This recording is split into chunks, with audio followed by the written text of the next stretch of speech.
12 வருடங்களாக ஒருவரை ஒருவர் என்ன சாப்பிட்டியா, எப்படி இருக்க, இந்த மாதிரி எந்த நலமும் விசாரிக்காமல் இருக்க. இந்த அம்மா போய் 2 பேரையும் அடித்து உதச்சி ஸ்டுடியோ செட்டெல்லாம் நொறுக்கி என்னுடைய காதலை உதாசீனப்படுத்தி உடனே இந்த அம்மா மருந்தை குடித்து தற்கொலைக்கு முயல்கிறது. இந்த கட்சி 3 அமாவாசையில் காணாமல் போயிருக்கிறாரு. யார இந்த அம்மா சொல்லுது, 3 அமாவாசையில் நான் உங்களுக்கு கட்சிக்கு பால் ஊற்ற போகிறேன். படப்பிடிப்பு தளத்தில் ஒரு அகங்காரமாக, ஆணவமாக, ஒரு திமிர்த்தனமாக பேசுகிற பாணி சிரிப்பிரியாவுடைய பாணி. சினிமா அப்படி அல்ல, வளைந்து குடிஞ்சு குலைந்து நடுங்கி எல்லாம் பதில் பேசணும். இந்த அம்மா அப்படி பேசாதனால இந்த அம்மாவுக்கு சிங்கப்பூரை சேர்ந்த ஒரு தொழிலதிபரோடு திருமணம் நடந்ததாக அதிகாரபூர்வமாக ஒரு தகவல். பிஹைண்ட் சினிமா யூடியூப் சேனல் நேயர்களுக்கு வணக்கம். இன்னைக்கு நமக்கு தெரியாத நிறைய விஷயங்களை நம்ம கூட பகிர்ந்துக்கிறதுக்காக மூத்த பத்திரிகையாளர் திரு தமிழா பாண்டியன் அவர்கள் நம்ம கூட இணைஞ்சிருக்காங்க. வணக்கம் சார். வணக்கம்.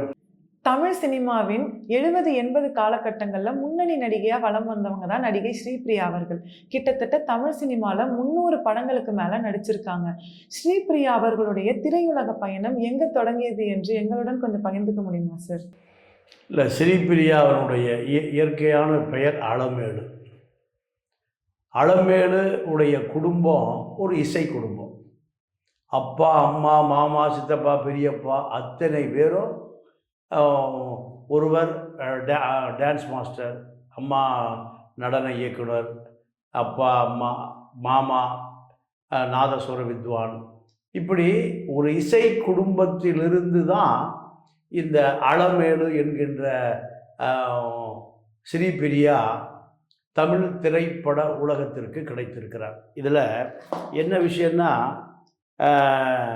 அவங்க அப்பா பேர் பக்கிரிசாமி, அம்மா பேர் கிரிஜா. பெரியப்பா தண்டபாணி. இவங்க எல்லாமே இசை குடும்பத்தை சார்ந்தவர்கள். இதில் மாமா ராஜமாணிக்கம் பெரிய நாதஸ்வர வித்வான்.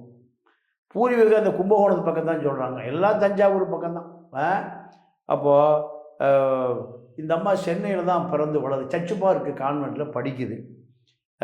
அப்படி படிக்கிற பொழுது அவங்க மூத்த அக்கா மீனாட்சி, இப்போ பிக் பாஸ்லாம் நடிக்கிற சிவாஜி ராவ், அவங்க அம்மா மீனாட்சி தான் திரைப்பட உலகத்துக்காக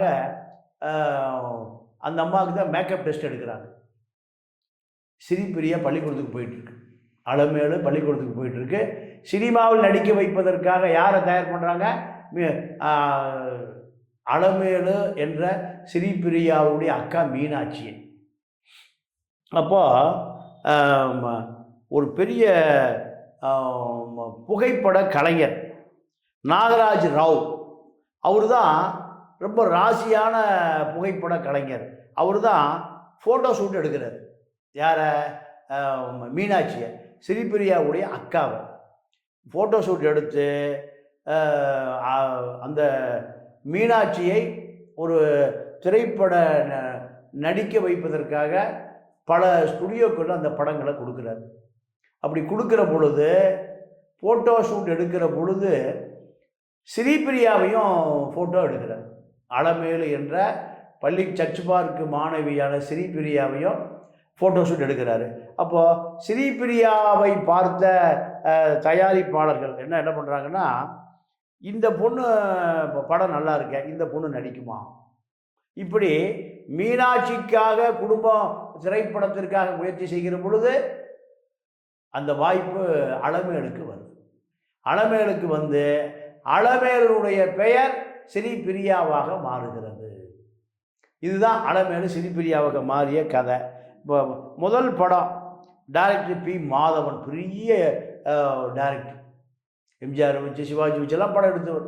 அந்த பெரிய டைரக்டரு முதல்ல எடுக்கிற படம் வந்து மாணிக்க தொட்டில்னு ஒரு படம் எடுக்கிறார். இந்த மாணிக்க தொட்டில் படம் ஸ்ரீபிரியாவை போல 5 கதாநாயகிகள் நடிக்கிறாங்க. 1970களில் இது நடக்குது. அப்போது மாதவன்கிட்ட போய் இந்த பொண்ணு துடுக்கா போய் சொல்லுது, என்ன கும்பலாக காமிக்காதீங்க, காண்பித்தால் என்னைய கதாநாயகியாக காமிக்கணும், நான் தான் ஹீரோயினி, இது பார்த்தா நான் எங்கே இருக்குன்னே தெரியல. கும்பலோட கும்பலாக என்ன நடிக்க வச்சுருக்கீங்க? நான் நடிக்க மாட்டேன். முதல் படத்திலே சண்டை போடுது. அப்போது மாதவன் அதிர்ந்து போயிடுறார். மற்ற 4 நடிகைகளும் தன்னை கண்டு அஞ்சி ஓரமாக நடுங்கி ஒதுங்கி நிற்கிற பொழுது இந்த சிறுமி என்ன பண்ணுது? நான் இந்த கும்பலில் நடிக்க மாட்டேன், எனக்கு கதாநாயகி ரோல் வேணும், நான் தான் ஹீரோயினி அப்படின்னா எனக்கு மேக்கப் போடுங்க, இல்லையா மேக்கப்பே வேண்டாம். மாதவன் மூலம் அவன் குடும்பத்திலிருந்து தகவல் போகுது. அப்போ உடனே அவன் டான்ஸ் மாஸ்டர் அப்பாவும் அம்மாவும் கிரிஜாவும் பக்கிரி சாமியும் பறந்து வர்றாங்க. அப்படி பாப்பு எவ்வளோ ஒரு டைரக்டர் மாதவன், அவர்கிட்ட போய் எழுத்து பேசுகிறியா? எம்ஜிஆரை வச்சு சிவாஜி வச்சு படம் எடுக்கிற டைரக்டர் அவர். நீ இப்போ பேரையே கெடுத்துட்டியடி, அம்மா மகளும் திட்டுறாங்க. அப்போ மாதவன் அந்த பொண்ணு தெரியாமல் துடுக்குத்தனமாக பேசிருச்சு. இப்படி பேசுகிற பெண்ணை தான் நான் வந்து ஹீரோயினே போட போகிறேன். இதே நான் இவ்வளோ பெரிய டைரக்டரு என்கிட்ட உரிமையோடு அந்த பிள்ளை வந்து கோச்சிக்குது. அடுத்த படத்தினுடைய ஹீரோயின் இதுதான். இப்படி மாதவன் சொல்லி அதை அமைதிப்படுத்தி அந்த படத்தில் நடிக்க வைக்கிறார். நடிக்க வைத்து அந்த படம் முடிந்த பிறகு அடுத்த ஒரு படம் அதே டைரக்டர் மாதவன் தான் அந்த படம் எடுக்கிறார். அந்த அந்த அந்த 6 மாதம் கழிச்சு அந்த படத்துக்கு பேர்னா முருகன் காட்டிய வழி. கதாநாயகி தங்கை வேடம், கதாநாயகிக்கு தங்கை வேடம். அப்போ சொல்கிறாரு, நீ கிடைச்ச வாய்ப்பெல்லாம் பயன்படுத்திக்கணும். நீ இந்த நான் இதில் தான் நடிப்பேன், அதில் தான் நடிப்பேன், ஹீரோயினியாக தான் நடிப்பேன் அப்படின்னா சினிமா உன்னை விரட்டி விட்டுரும், தூக்கி வீசிடும். நீ திரைப்படத்துறைக்கே வர முடியாது. இந்த ஆலோசனையை கேட்டுக்கொண்ட அலமேலு என்ற சிரிப்பிரியா 2வது படத்தில் அதே மாதவன் படத்தில் கொஞ்சம் இம்ப்ரூவ்மெண்ட். என்ன? கதாநாயகிக்கு தங்கையாக நடிக்கிறார். இதுதான் திரைப்படம் சிரிப்பிரியாவை தத்தெடுத்து கொண்டது. 2வது படிக்கிற பொழுது 1974 கமலஹாசனோடு பாலச்சந்தர் எடுக்கிற படம் தான் அவள் ஒரு தொடர் கதை. பெரிய சூப்பர் ஹிட்டான படம். மாதவனை அளவுக்கு மிகப்பெரிய இயக்குனர் பாலச்சந்தர். கமலஹாசனை அறிமுகப்படுத்தியவர், ரஜினியை அறிமுகப்படுத்தியவர். அதில் என்னன்னா 2வது ஹீரோயினி பிரமிளா ஹீரோயினி, 2வது ஹீரோயினி சிரிப்பிரியா கமலை ஊர்தலை பட்சமாக காதலிப்பதான ஒரு சீனு. அப்போது அடுத்து 3வது படத்தில் தவிர்க்க முடியாத ஒரு கதாநாயகி இடத்தை தூக்கி நகர்கிறார் கமலஹாசனோட. அதுக்கு பின்னாடி பணத்துக்காக ஒரு படம், அதில் சிவகுமார், ஜெயசித்ரா, கமலெல்லாம் நடிக்கிறாங்க. அந்த படத்துலையும் இந்த சிரிப்பிரியாவுக்கு மிக முக்கியமான வேடம். மாதவனுடைய யோசனை, எந்த வாய்ப்பு கிடைச்சாலும் விட்டுறாத, விட்டேனா சினிமா உன்னை கைவிட்டு விடும். இதைத்தான் சிரிப்பிரியா இன்று வரை நினைவு கூறுகிறார்கள், மாதவனுடைய அறிவுரை. அடுத்து பட்டிக்காட்டு ராஜான்னு ஒரு படம். அதில் சிவகுமார், ஜெயசுதா, அன்னைக்கு இருக்கக்கூடிய கமல், தேங்காய் சீனிவாசன், ஜெயசுதா, டாப் ஆட்கள் பூரா நடிக்கக்கூடிய படத்தில் சிரிப்பிரியாவுக்கும் ஒரு வாய்ப்பு கிடைக்கும். அந்த வாய்ப்பு தான் அடுத்து அப்படியே தொடர்ந்து தங்கத்திலே வைரன்னு ஒரு படம். அதில் சிவகுமார், கமல், ஜெயசித்ரா, கமல் இப்படி ஒரு பெரிய கூட்டணி நடிக்குது. அந்த படத்தில் சிரிப்பிரியாவுக்கும் முக்கியமான வேடம். தொட்டதெல்லாம் பொன்னாகும் விட்டல்னு ஒரு டைரக்டர். பஞ்ச அருணாசல கதை, ஒரு சின்ன வேடம்தான் இருந்தாலும் அது திரைப்பட உலகத்திற்கு சிரிப்பிரியாவை மிகப்பெரிய நடிகையாக அறிமுகப்படுத்துவதற்கு அஸ்திவாரம் அமைத்த படம் அதுதான். அடுத்து பார்த்தீங்கன்னா தேவர் பிலிம்ஸில் ஆட்டுக்கார அலமேலுன்னு ஒரு படம். தேவர் பிலிம்ஸில் நடிப்பது எம்ஜிஆரே தேவர் பிலிம்ஸ் நடிப்பதற்காக காத்துட்டு இருப்பார், சிவாஜியே தேவர் பிலிம்ஸ் நடிப்பதற்காக காத்துட்டு இருப்பார். தேவர் பிலிம்ஸில் என்ன ஒரு சென்டிமெண்ட்னு கேட்டிங்கன்னா, தேவர் வந்து பெரிய முருக பக்தர். நீங்கள் சட்டை போட மாட்டார், எப்பவுமே வேட்டியோடு தான் இருப்பார், கட்டுக்கட்டாக திருநூறு பூசியிருப்பார், கை கால் உடம்பு எல்லாம் கட்டுக்கட்டாக திருநூறு இருக்கும். பார்த்தாலே பக்தி படமாக இருக்கும். முருக பக்தர். மருதமலை மாமுனியே முருகையா, தேவரின் குணம் காக்கும் வேலையான முருக பக்தர், முழுமையான முருக பக்தர். அவர் என்ன டெஸ்ட் வைப்பார்னா, ஃபஸ்ட்டு படத்தில் முருகனை பற்றி ஒரு டைலாக் சொல்லுவார். அதை திக்கல் இல்லாமல் விக்கல் இல்லாமல் முழுமையாக பேசினா பாஸ், தட்டு தடுமாறி பேசினா ஃபெயில், போ கிளம்பி போன்றது. அப்போ ஸ்ரீபிரியா முதல் நாளெல்லாம் நடுக்கம். என்ன டைலாக் சொல்கிறாரோ அதை ஒருவேளை திக்கி திணறி பேசினோம்னா நம்மளை வெளியே அனுப்பிச்சிடுவாரோ. எதிர்த்து பேசக்கூடிய இந்த ஸ்ரீபிரியா அன்னைக்கு தேவர் பிலிம்ஸில் நடுங்கிட்டு உட்காந்துட்ருக்கு. அப்போது ஒரு வசனத்தை சொல்கிறாரு, இந்த அம்மா தெனாவெட்ட அடிக்குது. அடித்தோடனையும் நீ தான் ஆட்டுக்கார அலமேலு, இன்னிலிருந்து நீ தான் அலமேலுனுடைய பெயர், உண்மையான பெயர் அலமேலு தான். சினிமாவுக்காக தான் ஸ்ரீபிரியாவை மாதவன் மாத்துறாரு. அப்போ ஆட்டுக்கார அலமேலு நீ தான், ஆடு தான் ஹீரோயினி, ஆடு தான் ஹீரோ. அப்போ சிவகுமார் ஸ்ரீபிரியா காம்பினேஷனில் மிகப்பெரிய வெற்றி படமாக மாறுது ஆட்டுக்கார அலமேலு. அலமேலு என்கின்ற பெயர் சினிமாவுக்காக மட்டுமல்ல, ஒரிஜினல் பேரை வைக்கிறார். வைத்து அந்த படம் சூப்பர் டூப்பர் ஹிட்டு. கிராமமாக நகரமாக ஓடுது. ஒவ்வொரு ஊருக்கும் ஏசி காரில் அந்த ஆடு போகுது. ஆடு பேர் ராமு. அந்த படத்தில் சிவகுமார் அலமேலுக்கான காதலுக்கான தூதுவனே அந்த ஆடு தான். ஆட்டை கொண்டு போய் எங்கள் சினிமா தேட்டர் வாசலை கட்டிடுவாங்க. பார்க்குறவங்க பூரா கும்பிடுவான். ஆட்டுக்கார அலமேலு படத்தில் நடித்த ஆடு வந்திருக்குடா. ஆடு வந்து அப்புறம் கிளம்பி அடுத்த ஊருக்கு வரும்போது பின்னாடி சீட்டில் ஏசியில் வந்துட்டு இருக்கும். தமிழ்நாடு முழுக்க அதுக்கு தேவையான இலை தலையெல்லாம் ஏசி பாக்ஸில் இருக்கும். மனுஷனுக்கு கூட ஏசி பாக்ஸில், ஹீட் பாக்ஸில் இருக்காது. அது கூல் பாக்ஸில் அதுக்கு தேவையான கேரட்டு, இப்படி சீனி, இலை தலை, இப்படியான சைவ உணவு பூராமே வெட்டி பாக்ஸில் இருக்குமா. தியேட்டருக்கு முன்னாடி போகும்போது எல்லாம் உட்காந்து ஏசி காரில் உட்காந்து சாப்பிட்டுட்டு ஆடு இறங்கி கொண்டு போய் கட்டி வைப்பாங்க. எங்கே தியேட்டரில் பார்க்க வர பூரா ஆட்டுக்கார அலமேலு படத்தில் நடித்த ஆடு வந்திருக்குன்னு பார்த்துட்டு மணி சினிமா பார்த்துட்டு போவானோ. இப்படி தேவர் அலமேலு அனுப்பலை, சிவகுமார் அனுப்பலை, ஆட்டை அனுப்பிய தமிழ்நாடு முழுக்க மிகப்பெரிய வெற்றி படமாக்கப்பட்டதான் ஆட்டுக்கார அலமேலு. சினிமாவை தாண்டி தமிழ்நாடு முழுக்க ஒரு அதிரடியான திரைப்படத்துக்கு ஸ்ரீபிரியா தான் வேஷம், சரியான வேஷம் என்று அத்தனை பட வாய்ப்புகள் வந்து குவிந்தது. அவர் திரைப்படத்துறையில் கால் பதித்த காலத்தில் தமிழ், தெலுங்கு, கன்னடம், மலையாளம், ஹிந்தி 300 படங்களில் அவரை கொண்டு போய் சேர்த்தது இந்த ஆட்டுக்கார அலமேலும் ராமு என்ற ஆடும் தான். இதுதான் ஸ்ரீபிரியா அவருடைய வாழ்க்கையில் மிகப்பெரிய திருப்பு முனை. பருத்தி எடுக்கையிலே பல நாளாக பார்த்த மச்சான், அந்த பாட்டு பட்டி தொட்டி எல்லாம் போகாத இடங்களே இல்லை.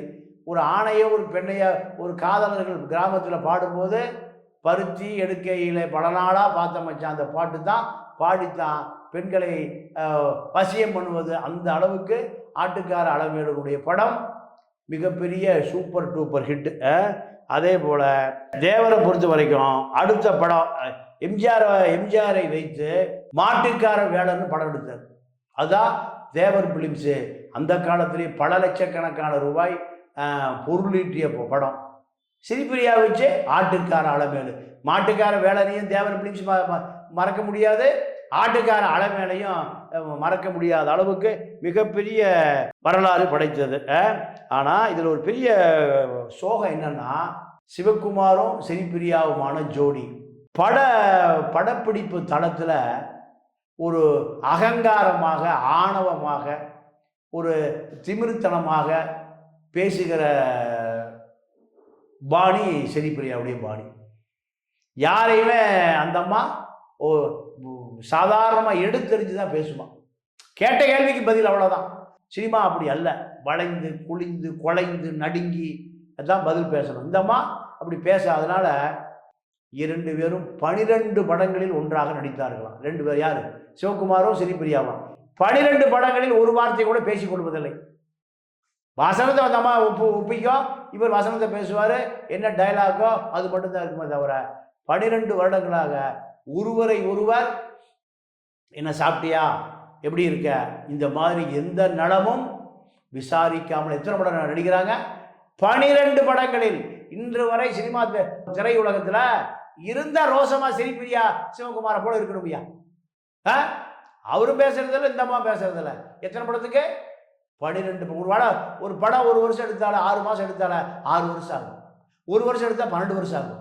12 வருஷம் 2 பேரும் பேசிக்கொள்ளாமலே 12 படத்தில் கதாநாயகி நடிச்சிருக்காங்கிற வரலாறு சிவகுமாரும் ஸ்ரீபிரியாவுக்கு மட்டுமே சொந்தமானது.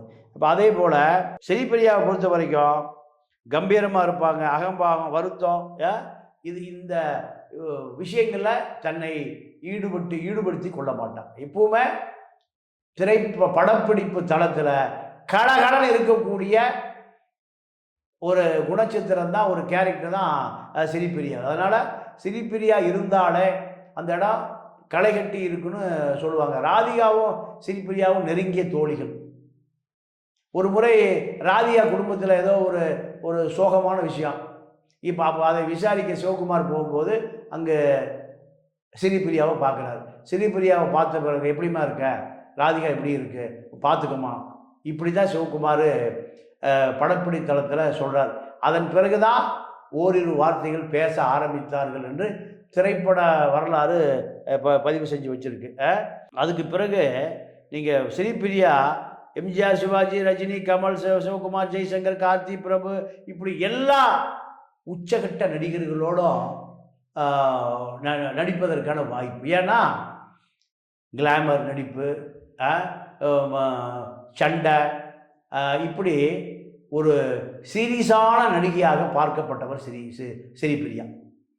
மற்ற நடிகைகளை பொறுத்த வரைக்கும் அழுகணும், காமெடி பண்ணணும், சோகமாக இருக்கணும், இதெல்லாம் இந்த அம்மா பக்கத்துலேயே போகாது.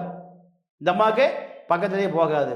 அதாவது திரிசூலம், ராஜா கண்ணு, சத்யசுந்தரம், இப்படி சிவாஜி கூடயும் பல படங்கள்ல அந்த அம்மா நடிச்சிருக்கு. அதாவது கிளாமர் குயின்னே சொல்லுவாங்க. ஸ்ரீபிரியாவை பொறுத்த வரைக்கும் கிளாமர் குயின். இதுதான் ஸ்ரீபிரியாவினுடைய திரைப்பட வரலாறு. ரஜினி கூட 22 படம் நடிச்சிருக்கு. கமல் கூட 30 படம் நடிச்சிருக்கு. ரஜினி கூட நடித்த அத்தனை படங்களும் சூப்பர் டூப்பர் ஹிட். பட தயாரிப்பாளருக்கு நல்ல லாபம், ஹீரோவுக்கு நல்ல பேரு. ரஜினி ஸ்ரீபிரியா ஜோடினா தயாரிப்பாளர் வரிசை கட்டி நிற்பான், டிஸ்ட்ரிபியூட்டர் தயாரிப்பாளர் நிற்பான். எதுக்கு? இந்த ஜோடியை போட்டு படம் எடுத்தால் பணம் கெட்டி. சினிமா புட்டி வர்றதுக்கு முன்பே பணம் பெட்டி வந்துடும். இதுதான். அப்போ ரஜினியோட அந்த அம்மா ஆடுபுலி ஆட்டம், பைரவி, இளமை ஊஞ்சல் ஆடுகிறது, அவள் அப்படித்தான், தாய் மீது சத்தியம், என் கேள்விக்கு என்ன பதில், பில்லா, ரங்கா, பொல்லாதவன், அன்னையூர் ஆலயம், இப்படி ஏகப்பட்ட படங்களில் 28 படங்கள் நடிச்சிருக்கு. தமிழ், தெலுங்கு, மலையாளம், இந்தி, கன்னடம் எல்லா தயாரிப்பாளர்களுமே ஸ்ரீபிரியா ரஜினி ஜோடிக்காக கால் சீட்டுக்காக காத்திருப்பார்கள். ரஜினி பிஸியாக இருந்தார்னா ஸ்ரீபிரியாவுக்காக காத்திருப்பாங்க. இந்த 90% படம் வெற்றி படமாக அமைந்ததுக்கு காரணம் இந்த ஸ்ரீபிரியாவினுடைய ஆண்மைத்தனமான, அகங்காரத்தனமான, கம்பீரமான நடிப்பை தான் இன்னைக்கு வரைக்கும் போடுறாங்க. கமலோட வாழ்வே மாயம், சிம்லா ஸ்பெஷல், சவால், இப்படி பல படங்கள் நடிச்சிருக்கு. அப்போ கார்த்தியோட நடிக்கிற பொழுது, நினைவுகள் படத்தில் நடிக்கிற போது கார்த்தியை அந்த அம்மா லவ் பண்ணுது. கார்த்தி இந்த அம்மாவோட 4 வயசு குறைஞ்சவர். லவ் பண்ணி திருமணம் ஏற்பாடு வரைக்கும் போகுது. ஒரு நாள் பார்த்தா கார்த்திக்கு ராகினியோடு திருமணம் முடிஞ்சிருச்சுன்னு சொல்கிறாங்க. ராகினி திருமணம் செய்து கொண்டா. ராகினியுடைய தம்பிகள் நீங்கள் ஊட்டிக்கு கடத்திட்டே போயிட்டாங்க. கடத்திட்டு போய் திருமணம் முடிந்த கையோடு தான் சென்னைக்கு அனுப்புகிறாங்க. இது தெரிஞ்ச பிறகு ஏவிஎம் ஸ்டுடியோவில் ஒரு ராகினியும் கார்த்தியும் ஒரு ஷூட்டிங்கில் இருக்காங்க. இந்த அம்மா போய் 2 பேரையும் அடித்து உதச்சி ஸ்டுடியோ செட்டெல்லாம் நொறுக்கி உடனே இந்த அம்மா மருந்தை குடித்து தற்கொலைக்கு முயல்கிறது. கார்த்தி என்னை ஏமாற்றிட்டாரு, என்னுடைய காதலை உதாசீனப்படுத்திட்டாரு, அவர் எனக்கு தெரியாமல் ராகினியை திருமணம் பண்ணிட்டாருன்னு இந்த அம்மா மருந்து குடித்து உயிர் விடுகிற நிலைமைக்கு போகுது. திரைப்பட உலகத்திற்குள்ள அத்தனை பேரும் தலையிட்டு இந்த அம்மாவை பாதுகாக்கிறார்கள். இல்லைன்னா இந்த அம்மா கடைசி நேரத்தில் மயிரிழையில் உயிர் பிழைக்கிறார். இல்லைன்னா நமக்கு ஒரு நடிகை இன்னைக்கு சீரியல் நடிகையோ டைரக்ஷன் சின்ன பாப்பா பெரிய பாப்பா நடிகையோ இன்னைக்கு இல்லாமல் போயிருப்பார். நம்ம ஒரு சிலுக்கை இழந்ததை போல ஸ்ரீபிரியாவை இழந்திருக்க வேண்டிய நிலை வந்திருக்கோம். இது காரணமானவர் கார்த்திக்.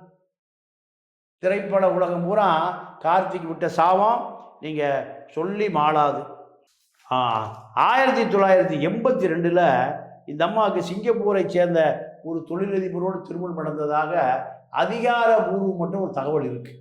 ஆனால் லதாவுடைய தம்பியான ராஜ்குமார் சேதுபதி என்கிறவரை 1988 இந்த அம்மா கல்யாணம் பண்ணிட்டாங்க. கல்யாணம் பண்ணி அவர் மலையாள படத்துலாம் ஹீரோ பண்ணி இன்றைக்கி ஒரு பையன் ஒரு பெண் இருக்காங்க. ஆனால் குடும்ப வாழ்க்கை, அரசியல் வாழ்க்கை, சின்னத்திரை இப்படி பல இடங்களை முத்திரை பதித்தாலுமே இந்த அம்மா மூன்றாம் பிறை என்ற ஒரு அருமையான படம், அந்த படத்தை தவற விட்டதுக்காக அந்த அம்மா இன்னைக்கு வருத்தப்படும். ஏன்னா குணச்சித்திர வேடம், கண்ணீர் விடுவது, சோகமாக நடிப்பது, இதெல்லாம் இந்த அம்மா நடிப்புக்கு ஒத்து வராது. இந்த அம்மாவுக்கு நடிப்புக்கே ஒத்து வராது. அதனால் மூன்றாம் பிறையில் ஸ்ரீதேவி நடித்த அந்த கேரக்டரை இந்த அம்மா தான் நடித்திருக்க வேண்டும். அதற்காக பாலு மகேந்திரா பல நாள் காத்து கிடக்கிறார். ஆனால் இந்த அம்மா அந்த படத்தை தவற விட்டு வரலாற்றில் முத்திரை வைத்த மூன்றாம் பிறையை தவற விட்டதுக்காக வருத்தப்படுகிற நிலையில் தான் இன்றைக்கி ஸ்ரீபிரியா இருக்காங்க. அதே போல் அவள் அப்படித்தான் ருத்ரையான ஒரு பெரிய டைரக்டர், தமிழ்நாட்டில் சத்யஜித்ரே அந்த படத்தில் நடித்ததற்காக இன்று வரை எத்தனையோ படத்தமாக நடிச்சிருந்தாலுமே அவள் அப்படித்தான் அந்த நடிப்பு தான் இன்று திரைப்பட உலகத்தில் முத்திரை பதித்ததாக இன்னைக்கு வரைக்கும் பேசப்படுகிறதாக இருக்குது. ருத்ரையா வருஷம் ஒரு படம் தான் எடுப்பார், படம் ரொம்ப நாள் கழிச்சு எடுப்பார். இருந்தாலுமே அந்த படத்தில் நடிக்கக்கூடிய வாய்ப்பு கிடைத்தால் தேசிய விருது, தமிழ்நாட்டினுடைய விருது, பல விருதுகளை அள்ளி குவிக்கிற படமாக தான் அது படம் அமையும்.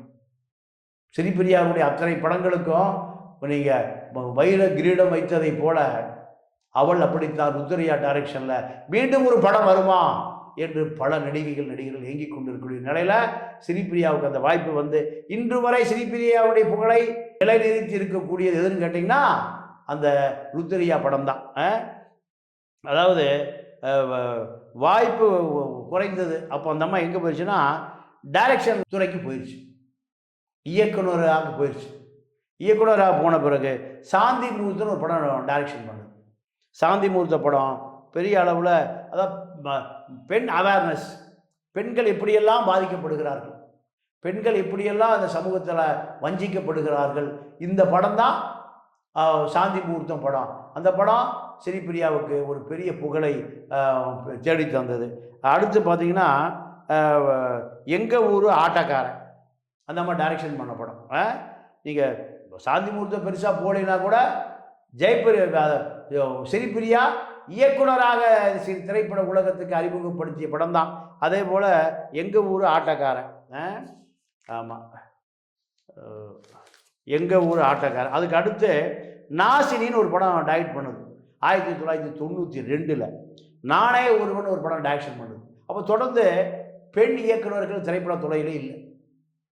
அதில் என்னால் என்னால் படத்தை இயக்கவும் முடியும், நடிகைகளை என்னால் வேலை வாங்க முடியும், அவர்களை நடிக்க வைக்க முடியும் என்று நிரூபித்தவர் தான் ஸ்ரீபிரியா.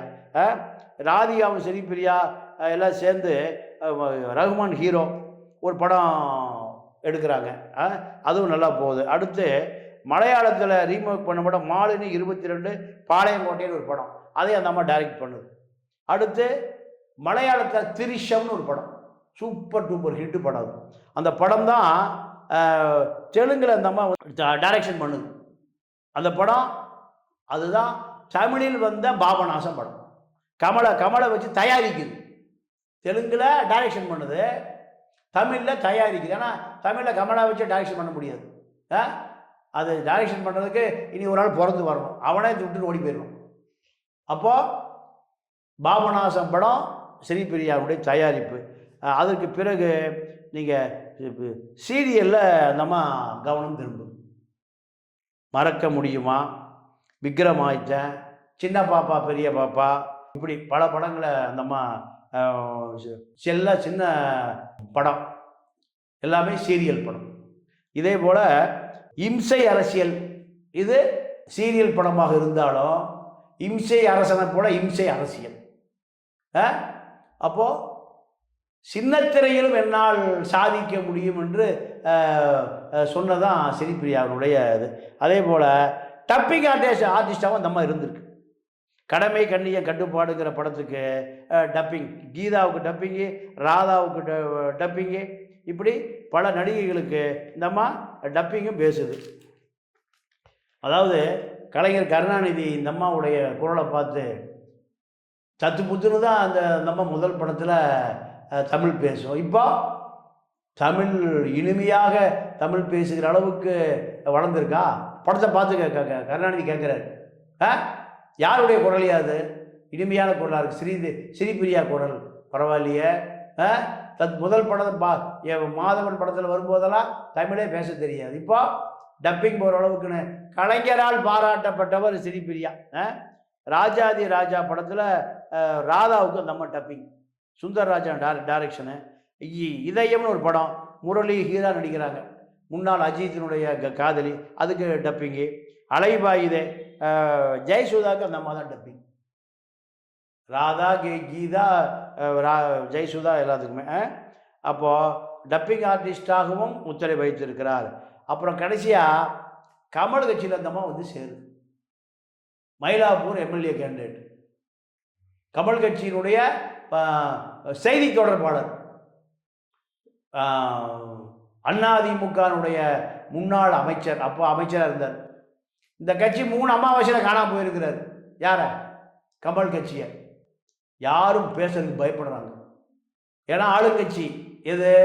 அதிமுக, போலீஸ் கிலீஸ் அடியாள் கிடியாள் கட்சி எல்லாம் இருக்குது. இந்த அம்மா சொல்லுது 3 அமாவாசையில் நான் உங்களுக்கு கட்சிக்கு பால் ஊற்ற போகிறேங்க. யார் கட்சிக்கு? அதிமுகவுக்கு.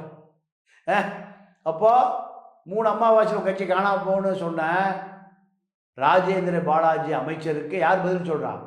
ஸ்ரீபிரியா என்ன சொல்லுது? உங்கள் கட்சிக்கு 3 அமாவாசை நானே பால் ஊற்ற போகிறேன். பால்னா என்ன?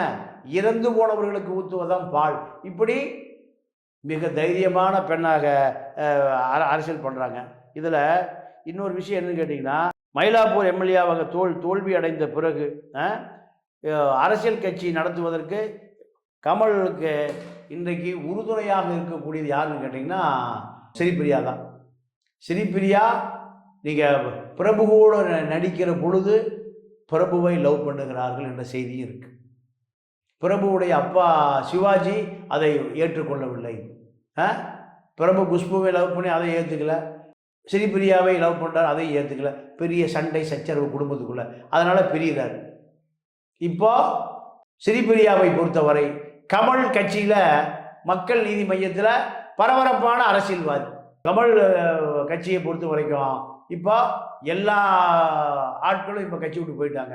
இப்போ கமல் தலைவர், இந்த அம்மா பொதுச் செயலாளர். எப்படியாவது ஆட்சியை பிடிச்சிடுவோம், அதிகாரத்துக்கு வந்து விடுவோம். இப்போ இப்படி திட்டத்தில் இப்போ அறிவாலய வாசலில் போய் நிற்கிறாங்க. ஸ்ரீபிரியா எம்பி ஆகிறாரா இல்லை கமல் எம்பி ஆகிறாரா என்பதை பொறுத்திருந்து பார்ப்போம். துணிச்சல் நாயகி ஸ்ரீபிரியாவை பற்றின நிறைய சுவாரஸ்யமான விஷயங்களை எங்க கூட பகிர்ந்துக்கிட்டதுக்கு ரொம்ப நன்றி சார். இந்த வீடியோ உங்களுக்கு பிடிச்சிருந்தா லைக், ஷேர், கமெண்ட் பண்ணுங்க. தொடர்ந்து இது மாதிரி வீடியோக்களை பார்க்கணும்னா பிஹைண்ட் சினிமா சேனலை சப்ஸ்கிரைப் பண்ணிக்கோங்க.